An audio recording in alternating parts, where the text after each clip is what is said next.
Hello, lovely people. You're welcome to another session with me. My name is Grace Della Matanawe, and today we will continue with our literary tools. So, our first literary tool we are looking at is theme. So, for example, I want to take a popular poem that we all know: Twinkle, twinkle, little stars, how I wonder what you are. Shine above the world so high, like a diamond in the sky.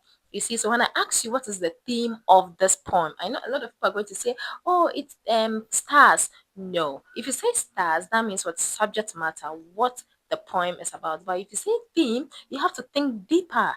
Okay, so when I say theme, or what is the theme of the poem, Twinkle Twinkle Little Stars, an example of a theme in there is theme of beauty. Why are we saying that the theme of beauty in that poem? Because the personal goes like, okay, shine above the world so high. Another theme in there is you realize that at a point the person was in doubt, was wondering, was like, what are you? What I'm wondering. So the persona is what in doubt. So there's theme of what doubt in there as well. So this brings us back to what theme. What is the theme and what is the meaning of theme? Theme is basically the central idea of a piece. The central idea of a piece. So let me take one popular movie we've all watched, Snow White. If I ask you what is the theme in Snow White, or what are some of the themes in Snow White, you can go like this: theme of love, the theme of hate, the theme of what betrayal. So get it. I hope now you understand. You can pick any movie, you can pick any story, you can pick any poem and be able to tell us what some of the themes are. Thank you. Our next literary tool we are looking at is what characters. So characters are basically the people, the animals, or the inanimate things that are being represented in your movies. For example, Rapunzel. Let's talk about some of the characters in Rampazon. So first of all, the protagonist, we have what? Rampazon, the girl, the beautiful girl with the long hair, okay? Then we have the wicked woman who is what? Mother Gothel. And then we have what? Eugene, the guy that was interested in what? Rampazon. And then we have what? The horse, which is what? Max. So it's not only human beings that we can classify as what characters. When an author or a writer uses what? Animals as what?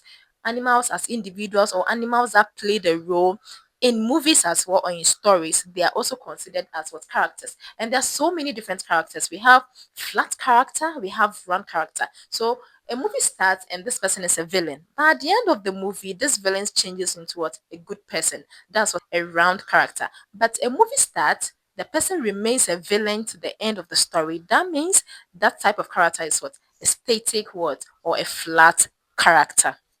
Okay, then our next literary tool we are looking at is props or properties. Okay, so props are all the things that you can find on stage. Okay, so maybe we are staging a play about how Ghana gain its independence. Okay, we need Ghana flag.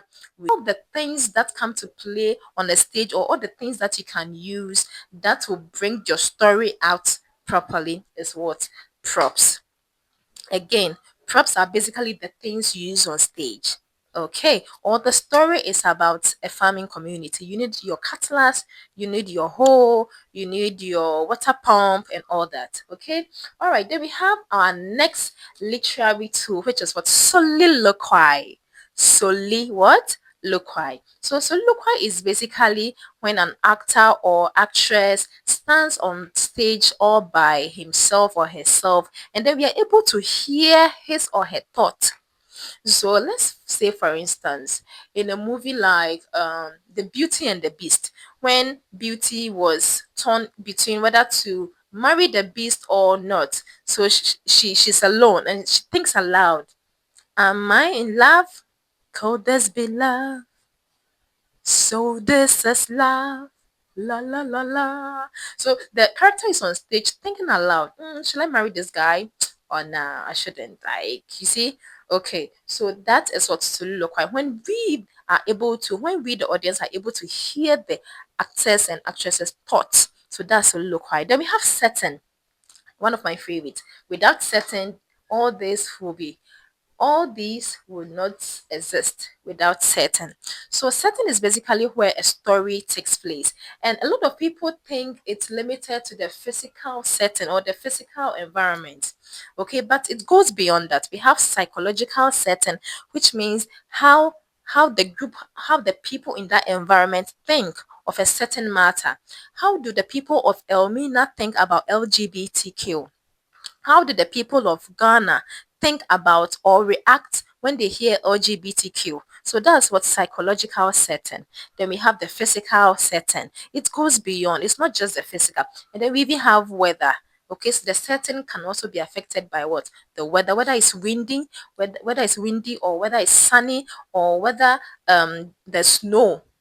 Okay, so setting, the place and time of where a story takes place.